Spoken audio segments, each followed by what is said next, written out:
That's the Flirts with Passion on Revenge of the 80s Radio. With me is longtime singer for the Flirts, Christina Criscione. Christina, you talked about what happened with the original band and then when you joined, but there were a lot of lineup changes with the Flirts. You know, I stayed with the group because I loved 80s music. I just had a passion for performing and sharing, my gift and the group's gift and Bobby's talent. It's interesting to be honest with you. I was the youngest Flirt in the group, and I can tell you that when we were going on our first tour to Europe, I was so nervous. I grew up in a very classic Italian Czech Catholic household, and very stringent parameters, and had never traveled, and it was just, I remember actually, I think I was crying thinking, how am I going to do this, instead of being excited just because I was, like I said, just very sheltered. And what was interesting is that once I got on the road, I really took to it like a duck takes to water. I can live out of a suitcase. I loved being on the road. I think there are people who can tolerate and handle that, and there are people who cannot. And I wound up surprising myself, to be honest with you, and it was just one of the most exciting things that I could have ever imagined. I think touring didn't fit so well with some of the other girls. We were in Germany alone one time, I think, for 3 months because we were huge in Germany, just huge. It wasn't just dance. We were performing with Boy George, Cyndi Lauper, Aha, Dire Straits, Jennifer Rush, Frankie Goes to Hollywood, and not opening. We were, side by side with them because we were charting over there, just as huge as pop stars were over there.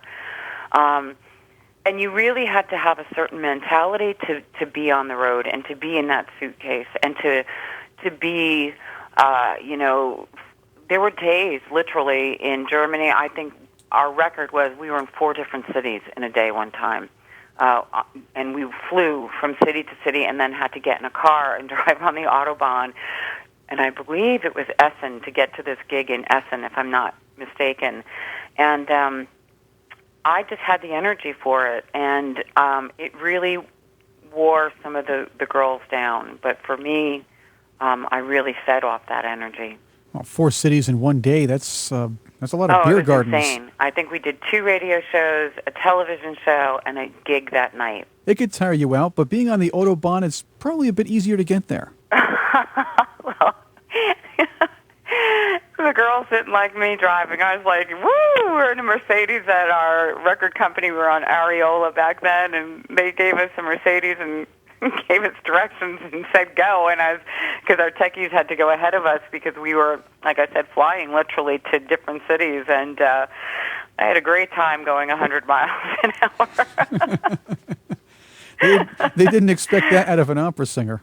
Yeah, exactly. Everybody else was green in the car except me.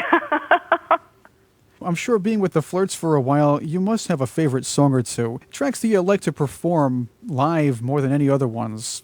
Unequivocally, I would say Danger is truly one of my favorite songs to perform. There's an energy to that song that is just unbelievable, and that song really has translated all over the world. I mean, I swear to you, it's almost like a national anthem in Mexico City. We recently came back from doing a show in Mexico City on June. It was in June. We did Africa in May. And unbeknownst to me, when we landed, the promoter said, we're doing a television show, which I had not been informed of, and I was just like, oh, okay. Well, I knew we were doing television shows, but I thought it was going to be a talk interview show. And all of a sudden, in broken, Spanish, I'm realizing, oh my gosh, he wants me to perform, and my other Flirt wasn't there, and we're very choreographed. Not only that, I didn't have the tracks with vocal because it wasn't a live performance for the television show. A lot of television shows are not live performance. And I was like, okay, I'll do Help. I know that. I've got that down. It's almost the same. And the producers of the show said, no, you have to do Danger. And I'm like, I don't have that track for a live show right now. You know, I only have a performance track, which doesn't have the vocals on it. And so they were sitting there downloading this song, and I was literally in the makeup room downloading a song with the producers and saying, oh, my gosh. I mean, everybody thinks, well, you should just know your song, except, you know, Bobby produced a zillion different versions of every song. And so the version of Danger that they downloaded was a version I have never heard before. And it had 2 breakdowns, which we've never had in the performance track, as well as a whole different, you know, production, including choruses.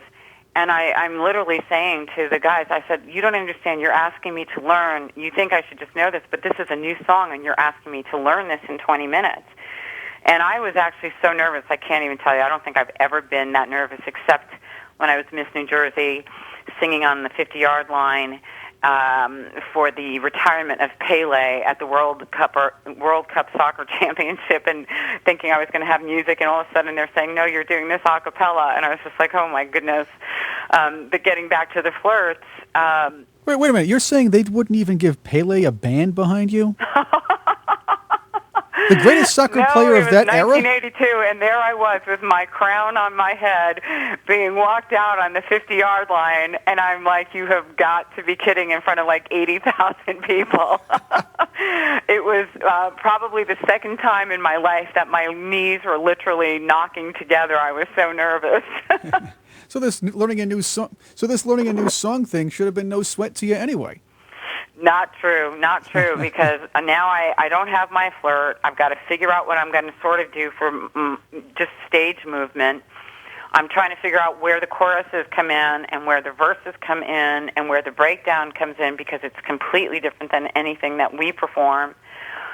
They brought me out onto the sound stage, and this rapper started rapping, and I'm like, oh my gosh, I'm literally there with my Apple computer, and I'm sitting there going, oh my gosh, I can't even hear this. I need to learn this. And so I go to leave the sound stage, and they're like getting all upset and speaking to me in Spanish, which I don't understand. And I'm like, basically, come and get me before I go on, because I need to learn this song. And by the grace of God, I almost learned it all. I knew at one point I was not going to be able to figure out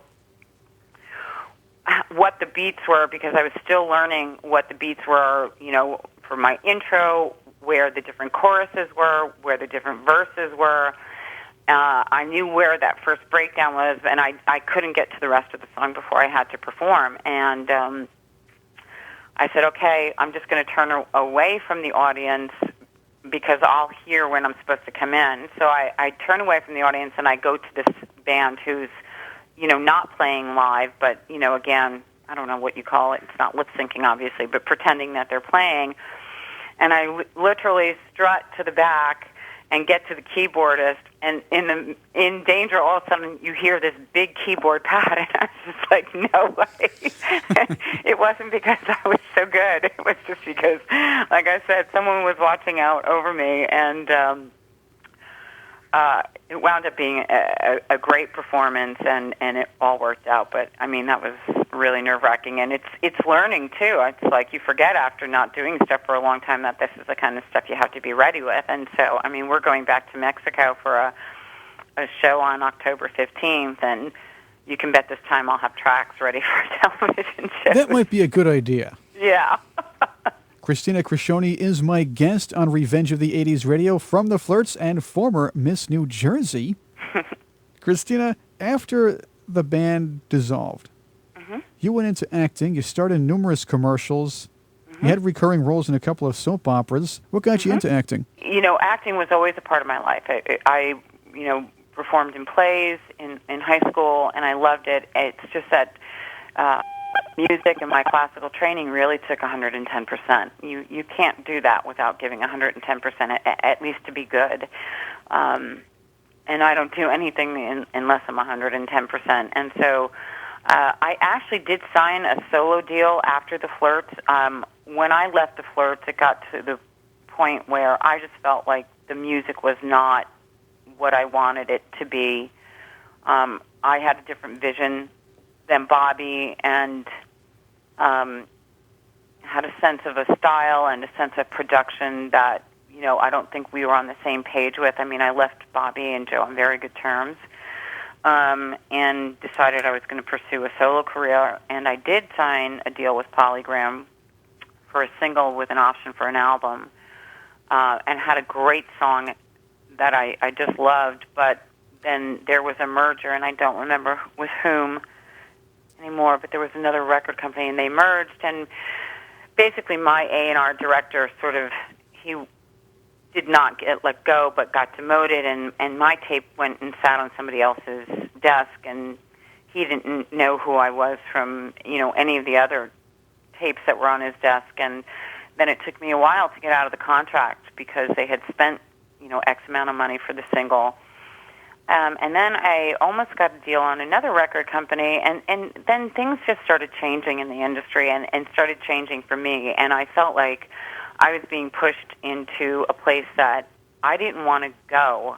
And it didn't feel like my music anymore, and there was a part of me as an artist that really kind of lost, not the love for music, but really didn't like the business side of it. Whether I should have stayed in it or not, I guess I shouldn't have because I didn't. So, I mean, that's karma. But I decided at that point that I was going to pursue my other passion, which was acting, and I actually went, back to school in New York, and I studied with some amazing teachers.